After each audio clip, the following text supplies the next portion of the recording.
I just lost my train of thought because I started reading this this question. Esteban just had a healing from a light worker. What do you make of these sorts of claims? You know, I had I had a couple experiences with that kind of thing. When I got married, my wife's family, they have a few people, you know, in their periphery, like friends of friends and that kind of thing, who, one of them in particular, is, I think she would actually call herself a light worker. It's like, you know, that's what she does. And they have another friend who's a former doctor who woke up to spirituality, and now he does this, I don't know, you know, it's sort of similar thing, like, I guess. As an empiricist, like, I don't know what to think of a lot of this stuff. Honestly, like, I've experimented myself on trying to feel other people's auras, you know, had a lot of really amazing personal experiences with chakra work, for lack of a better term. I don't even know if that's what a true chakra worker would call it, because I am kind of like the ghetto philosopher in the sense that, like, I'm coming at this stuff, you know, from the back door in a way. I was doing something with my chakras, and then I started researching chakras, and I thought, oh, it sounds like kundalini work is what it sounds like I've been doing, which is kind of a fun, weird way to come upon this information. Is like, I'm pretty sure I was doing kundalini work without really knowing what I was doing. And that made me think that, like, well, maybe everybody's, obviously, yeah, like, everybody, I guess, is doing some kundalini work to some degree, in the sense that you're freeing blockages that are restricting your spiritual growth, you know.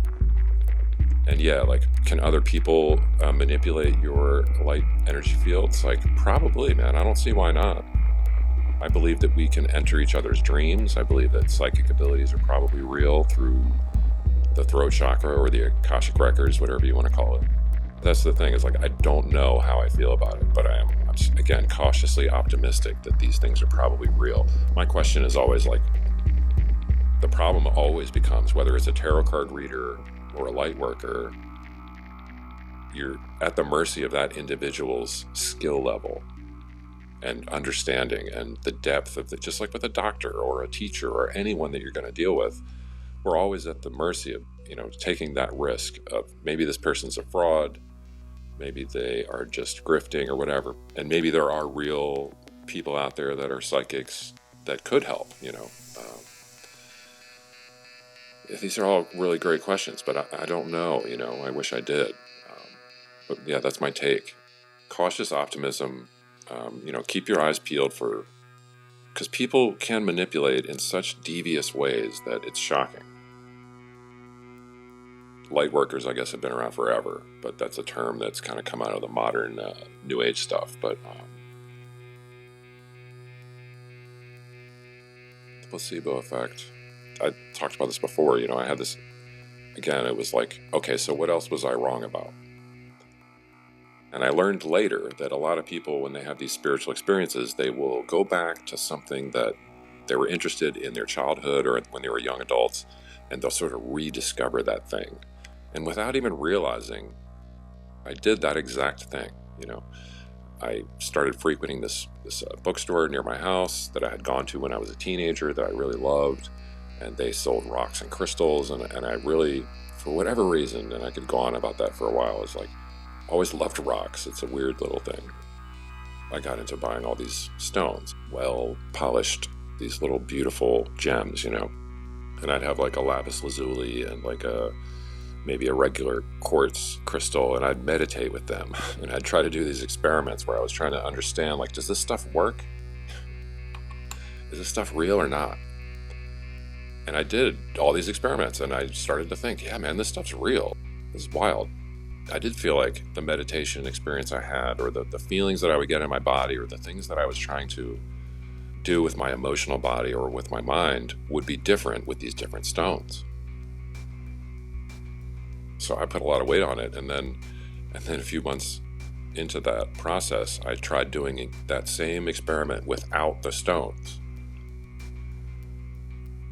And I had the same results. And so then I said, well, okay, so my mind's doing all of this. It is like the placebo effect. It's not the stones. And maybe the stones are a good way, and this is kind of where I ended up with that, is like, yeah, the stones are a good way to help teach you how to focus yourself on these different frequencies, let's say. And I do believe that like the chart, just like with the light spectrum, these different parts of the chart are different frequencies, or they can be correlated to different frequencies. And so, yeah, like holding a blue stone, saying I'm going to do a meditation about my mind, like it's all about intent and focus. And clearly science is kind of saying like, yeah, there's something about the placebo effect. And so I'm inclined to lean in that direction, that it could be that a light worker, you just need to believe that whatever they're doing is working, because these are subtle energies anyway. It's possible that there's a science that could really uncover what all this means. But there was something about when I was in the place, in the spirit realm, where there's this realization that the truth, just, the entire truth of reality can't be described by a human mind. So I feel like what we're all doing when we're trying to talk about this stuff is like we're dancing around the invisible thing in the center that our brains actually can't comprehend. It might be a multi-dimensional problem or something. One of the most striking things about being in that realm was the awareness that this is the way it has to be. It's so obvious that this is how it has to be, and it all makes so much sense. There was a sort of sadness. I did this laughing, crying thing when I was in that place, and part of the crying part was like there's this sadness that we don't know the truth when we're here, and there's so much misunderstanding and so much suffering, like needless suffering, that all just vanishes when you're confronted with the truth. I think the whole truth doesn't seem to be something that we can completely conceptualize, and that we're kind of stuck with the best we can do is with this language and this clunky way that we try to conceptualize God or the nature of existence or any of these things,